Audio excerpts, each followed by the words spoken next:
मैंने जब पहला ऑपरेशन हुआ ना, मैंने ये डॉक्टर वान के खिलाफ थाना हंजराल में दरख्वास्त दी, जिसमें डॉक्टर को बुलाया गया, डॉक्टर नहीं आया। वहाँ पे इसके पीछे 2-3 डॉक्टर आए हैं। एक वो जिसका मैं नाम ले रहा था, डॉक्टर दानिश, वो आया, वो मुझे अंदर थाने से मेरा बाजू पकड़ के मुझे बाहर ले आया कि यार मेरी बात सुनो, जो अभी मामला था ना, अभी छोटा सा ऑपरेशन हुआ, ये ठीक हो जाएगी, आप बेफिक्र हो जाओ।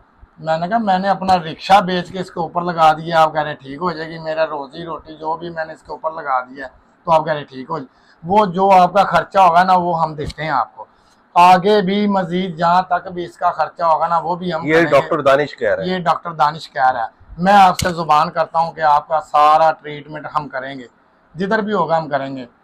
मैंने वहाँ अपनी दरख्वास्त, इन्होंने मुझे, वो मेरा खर्चा ज़्यादा हुआ था, इन्होंने एक बंदा डाला, उसने मुझे बोला फिलहाल आप ये 90,000 पकड़े, जो आपका खर्चा हुआ आप अपना रोजी रोटी अपना चलाएं, बकाया इसका इलाज हम करते हैं।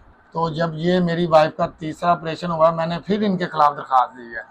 अब मुझे धमकियाँ लगाई जा रही हैं। एक सब इंस्पेक्टर है, मंजूर सब इंस्पेक्टर, वो किसी मेडिकल रिपोर्ट में है उसकी ड्यूटी, ये पीछे, अब जब मैंने दोबारा दरख्वास्त दी है, ये डॉक्टर फिर आए हैं इधर, मेरे जो अजीज हैं, तो उनकी बैठक में इन्होंने ना तलक शलक निकाल के ना आके बैठे हैं कि हमारे साथ कोई कंप्रोमाइज़ करो, कि ऐसे ऐसे चलो जो भी हो गया, फिर हम आपके साथ कोई थोड़ा बहुत कंप्रोमाइज़ करते हैं।